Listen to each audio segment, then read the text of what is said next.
Namaste. Welcome all. I am Advocate B. R. Bornak, Advocate High Court, Mumbai.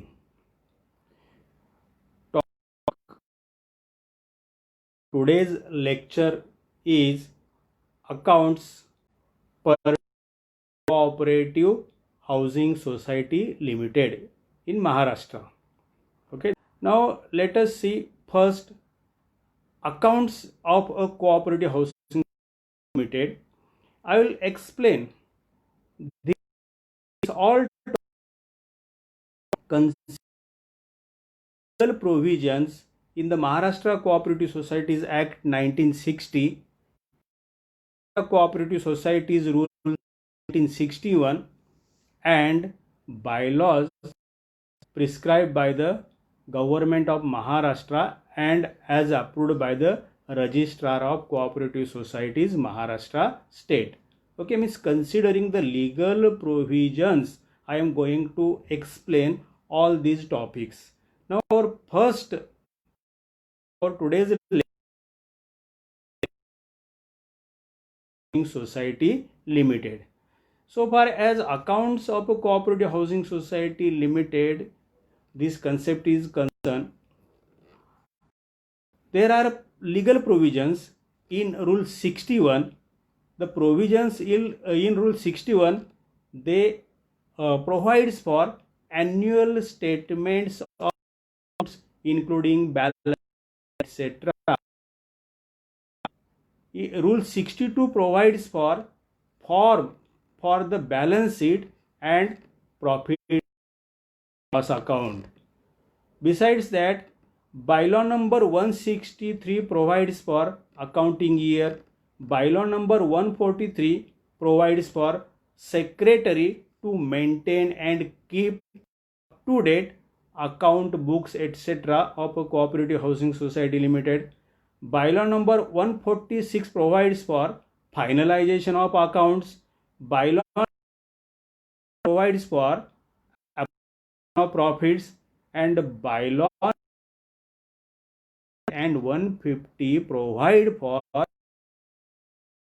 of irrecoverable dues of a cooperative housing limited. Now let us see one by one these legal provisions. First of all, let us see what Rule 61 provides for. Rule 61 provides for annual statement of accounts including balance sheet etc. What are the provisions about annual statement of accounts including balance sheet etc. as prescribed in the rules as provided in the rules of the Maharashtra Rules 1961? See, what the rule prescribes for: within 45 days of close of every cooperative year, the committee should prepare annual statements of accounts. See, means it is the responsibility of the managing committee as per Rule 61 that the committee should prepare statements of accounts, annual statement of accounts within 45 days of close of cooperative year. Cooperative year is from 1st April to 31st March of the preceding year, of the next year, from 1st April of the preceding year to 31st March of the succeeding year, that is next year. This is accounting year. And after close of cooperative year, that is accounting year for cooperative societies, after close of cooperative year, that is after 31st March, within 45 days, it is the responsibility of the managing committee to prepare annual statement of accounts. Now, which annual statement of accounts the managing committee is responsible to prepare within 45 days of close of cooperative year? That is number 1, receipts and disbursement during the previous cooperative year, means which has ended on 31st March, started 1st April of the early year and ended on 31st March. See, within 45 days, the managing committee is responsible to prepare receipts and disbursement, a statement of receipts and disbursements during the previous cooperative year.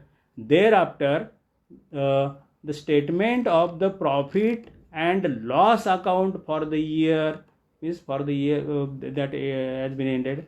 Then the balance sheet as at the close of the year, means balance sheet as on 31st March of the year ended. These are the three statements of accounts which the managing committee is responsible to prepare within 45 days of close of every cooperative year.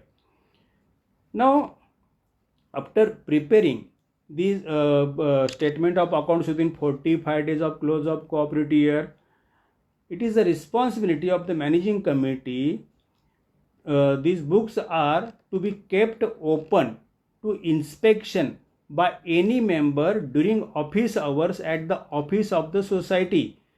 See, after preparation of this statement of accounts, the managing committee will have to keep open for inspection these statement of accounts for inspection of members during office hours at the office of the society, and further within 15 days from the days of preparation of this statement of accounts, these statement of accounts are required to be submitted to the auditor of the society appointed to carry out audit of accounts of the society. So these are the provisions of Rule 61. Now what Rule 62 provides for? Rule 62 provides for form for the balance sheet and profit and loss account. Means in which form, especially this final accounts, statement of final accounts, they are the and balance sheet, in which form as per Rule 61 they are required to be prepared. Means there is a specific prescribed form. In that form only these statement of accounts, that is final accounts, final statement accounts of final statements of final accounts, they are required to be prepared. They are the balance sheet and profit and loss account to be laid before the annual general body meeting of the society are required to be prepared in N form. There is N number of N form, means in Cooperative Societies Act rules are supported, and along with rules some prescribed forms, the forms are there, and the number of prescribed forms appended to Maharashtra Cooperative Societies rules, they are alphabetical, means from A, like that, A, B, C, D, and in that number N number format is there, that is prescribed form to prepare balance sheet and profit and loss account of the society. If permitted by the registrar, the society can adopt other form. Otherwise, if not allowed, not permitted by the registrar, then it is mandatory for every cooperative society to prepare balance sheet and profit and loss account. In cooperative housing society, that is income and expenditure account, because cooperative housing society run not for profit, that is why they are non-profit societies, hence they cannot prepare profit and loss account. Instead they can prepare income and expenditure account on the line of profit and loss account only. And this in case of cooperative housing societies, balance sheet and income and expenditure account, that is they are required to be prepared in form N, and they are required to be submitted in form N before the annual general body meeting of the society. Now second provision of Rule 62, that is at least 14 days before annual general body meeting, means at least 14 days before annual general body meetings, these statements, that is especially balance sheet and profit and loss account or income and expenditure account, they are required to be displayed on notice board of the society, means to make aware the members of the society about the statement of final accounts.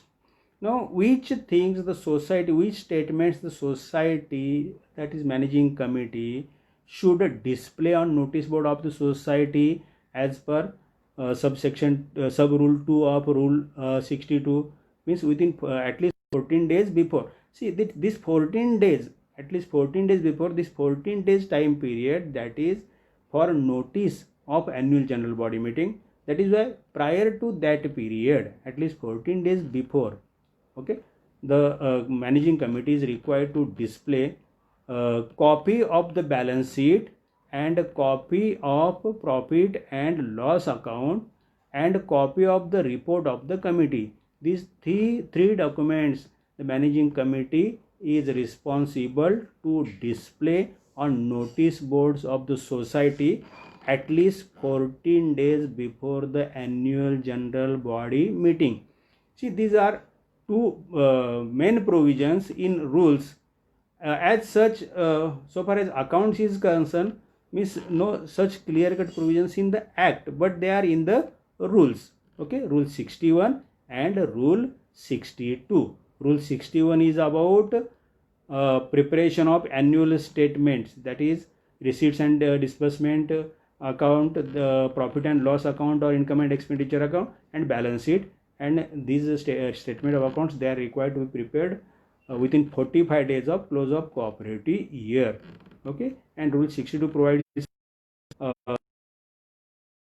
balance sheet and profit and loss account or income and expenditure account, they are required to be prepared in form N, and at least 14 days before AGM they are required to be displayed. They are required to be displayed on the notice boards of the society. These are the provisions about accounts of cooperative society, cooperative housing society you can take in rules. These are the provisions which are provided in the rules. Now let us see the provisions which are in the bylaws of cooperative housing society. Since we are here concerned with cooperative housing society, we will have to refer the provisions, means corresponding provisions or relevant provisions in bylaws of cooperative housing society as well. Now here the bylaw number 163, bylaw number 143, bylaw number 146, etc. they provide for accounts. They provide for accounts of cooperative housing society limited. See, bylaw number 163 provides for what? Accounting year. Bylaw number 163 provides for accounting year. Accounting year of a cooperative housing society commence on 1st April and ends on 31st March of the subsequent year. It commences on 1st April on 1 year and it ends on 31st March of the subsequent year. This is provision of bylaw number 163.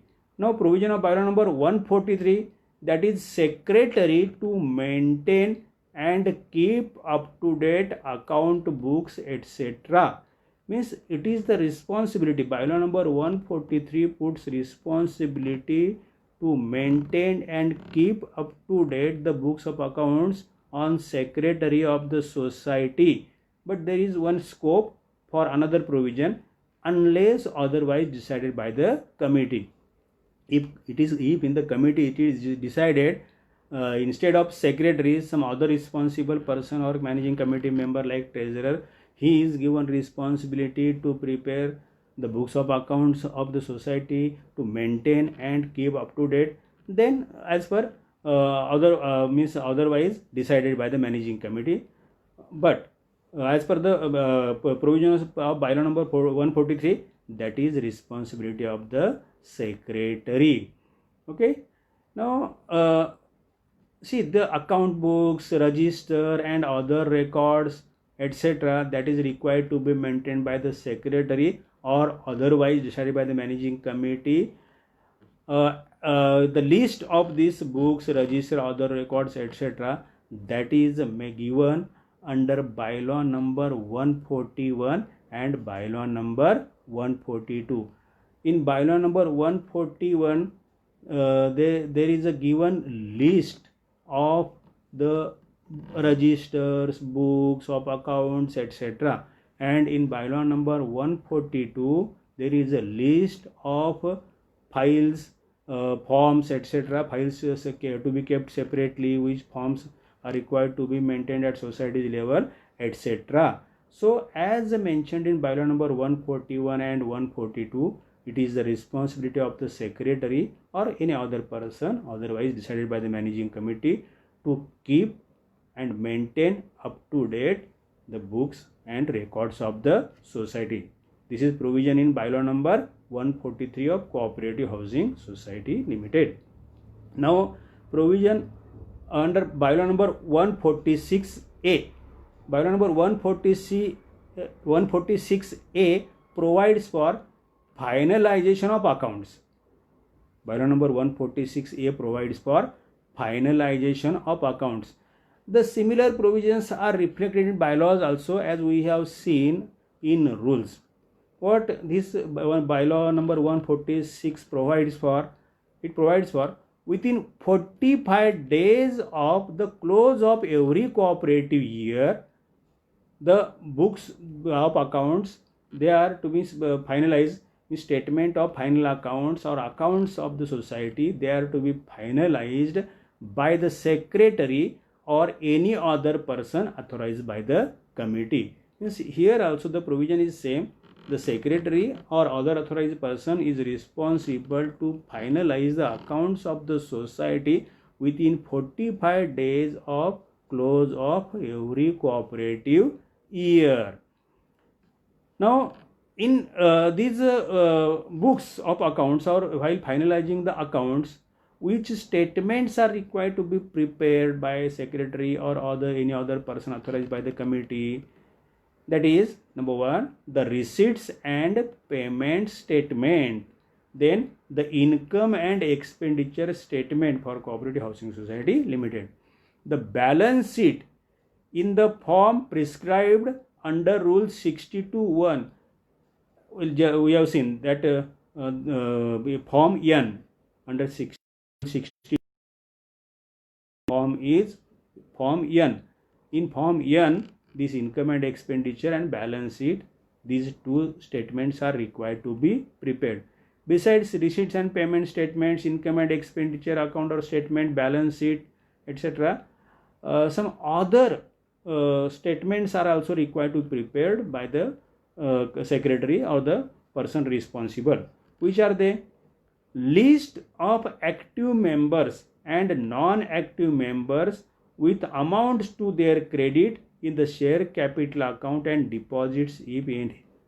Here the societies are also required to prepare list of active members and non-active members because that is mandatory after amendment of the Maharashtra Cooperative Societies Act 1960, especially after 97th amendment, when our Maharashtra Cooperative Societies Act 1960 has been amended. This provision has been inserted and it is made mandatory within a period of a month after close of cooperative year. The secretary of the society or other person authorized by the committee, he is responsible to prepare a list of active members and non-active members, and whose names are in the list of non-active members, intimation or notice is to be issued to them that their status is of non-active member, because non-active members, they do not get rights of active members. Means for non-active members there is no voting right, they cannot contest elections, etc. Means some rights are not available. That is why to make aware non-active members and to give opportunity to them to improve their status from non-active to active, or to give them opportunity to challenge this classification. Okay, this list is required to be prepared, and to non-active members it is required to be intimated. Then further, the schedules of investment. See, when we prepare balance sheet, in balance sheet we show the total amount of investments. Now this detailed schedule is also required to prepare separately, and it is required to be attached with the balance sheet. Means the schedules of the amounts mentioned in the balance sheet, they are also required to be prepared separately, and they are required to be attached with the balance sheet. Which are these schedules? The schedule of investments, the debtors, the creditors, the furniture and fixtures, that is dead stock, and the office equipments, etc. Means these schedules are also required to be prepared, and they are required to be attached with the balance sheet. These are provisions of bylaw number 163, 143 and 146. Now further, bylaw number 148 is there. That 148A, that is for profits. After finalization of our accounts, there are for housing societies we exactly cannot say profit. We can say surplus.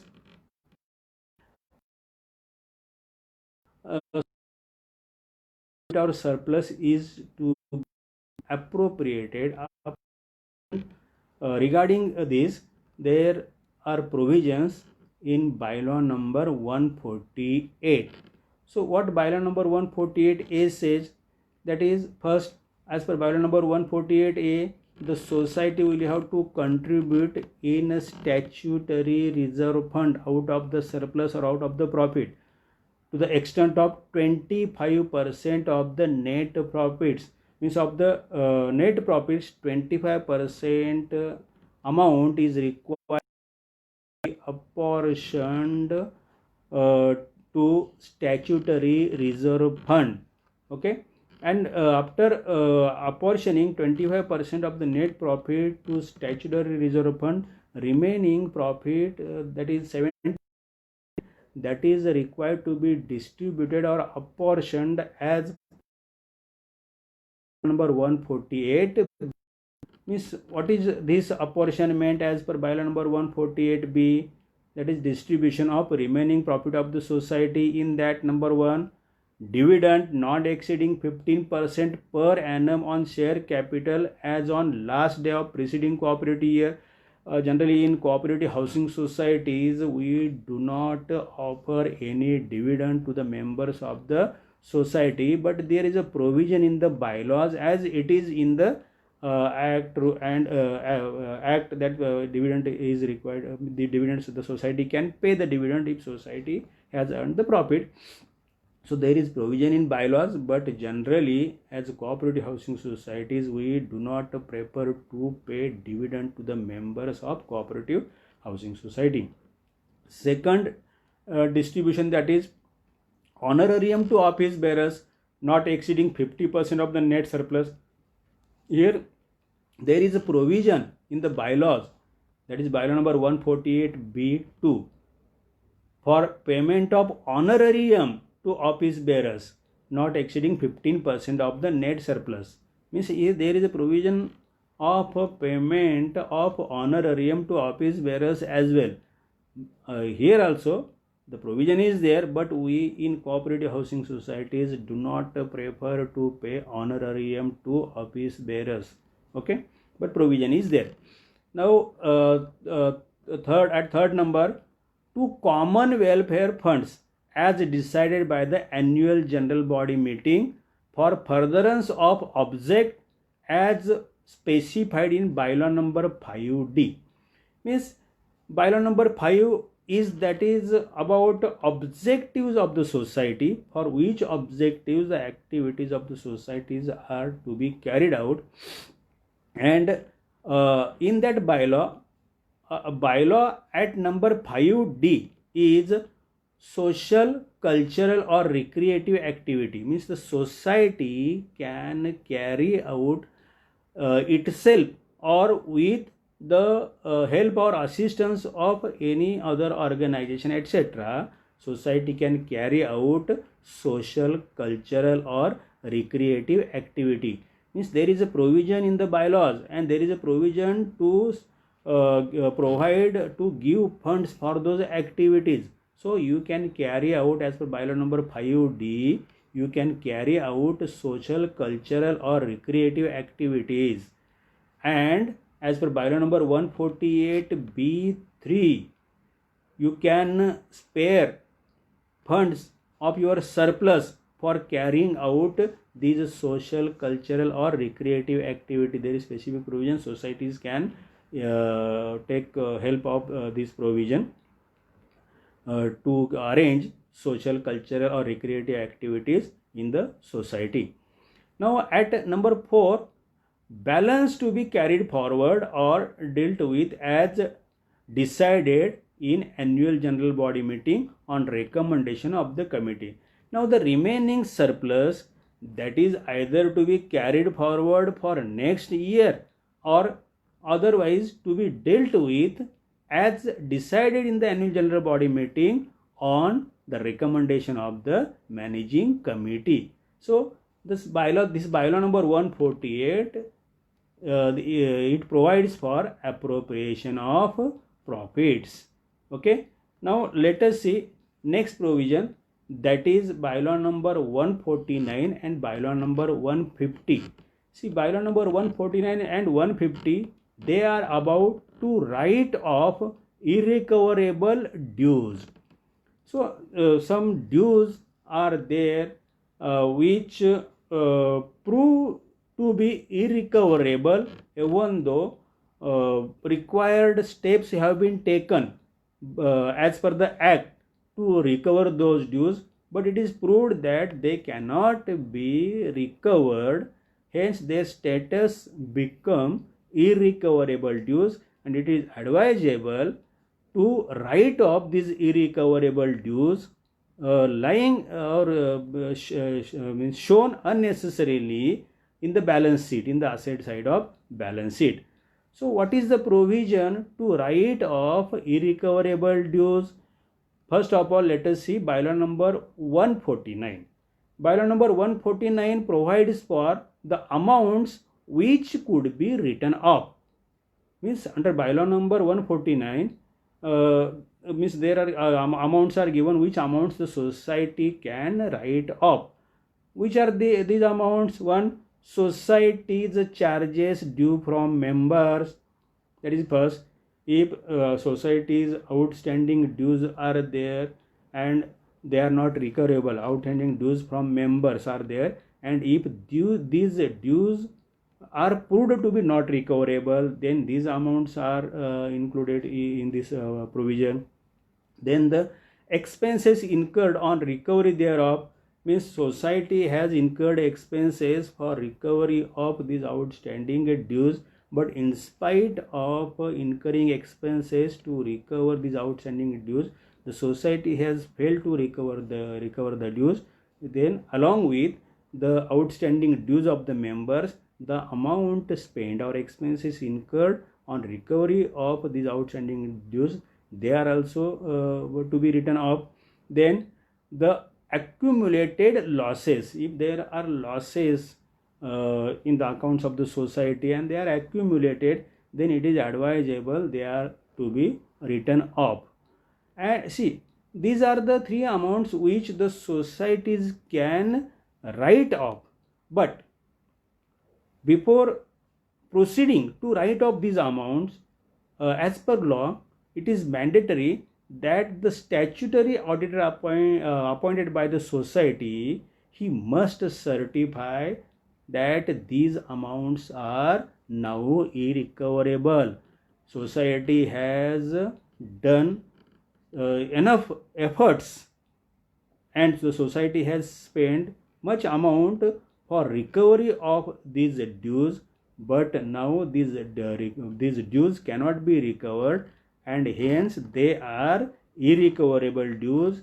In this manner, the statutory audit of the society is required to certify that these dues are irrecoverable. These dues are irrecoverable. Then the further step to write off this irrecoverable dues can be taken. This further step that is given in bylaw number 150. Once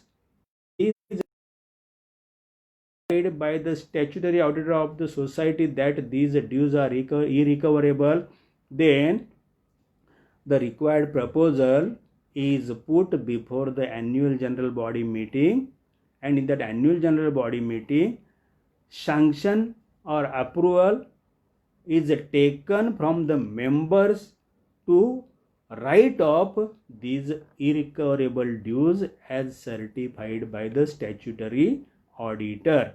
If your society has incurred liability by way of financing from some financial agency or bank, and the amount of these dues, they are out of the credit supplied by this financing agency, then the approval of this financing agency, that is also required to be taken to write off these irrecoverable dues. Then later on, the approval of the registering authority is also required to be taken to write off the irrecoverable dues as certified by the auditor or statutory auditor of the society. So this is the provision to write off irrecoverable dues of the society, and especially one special provision is there for societies having A or B class at the last audit. Means during the last audit, if the society has secured A or B class, then and having sufficient balance in the bad debt fund, if the society has secured A or B class in the last audit, and the society has sufficient balance in the bad debt fund, then for that society there is no need to obtain permission of the financing agency or the registering authority for to write off these irrecoverable dues, for writing off of these irrecoverable dues. These societies can merely by passing a resolution in an annual general body meeting, they can write off these irrecoverable dues as certified by the statutory auditor. So these are the provisions about accounts of a cooperative housing society as provided in the rules and as provided in the bylaws of the society. Now, so today we have completed in this lecture we have seen the provisions pertaining to accounts. Okay, today here I am concluding my lecture. If you want any further clarification, you can contact me on WhatsApp, or you can call me on my mobile number. My mobile numbers are 8657 360 676. Other number is 9869450525. Thank you all. Okay, here I conclude my lecture, and we will meet during the next lecture. By that time, thank you very much for listening this lecture. Thank you very much.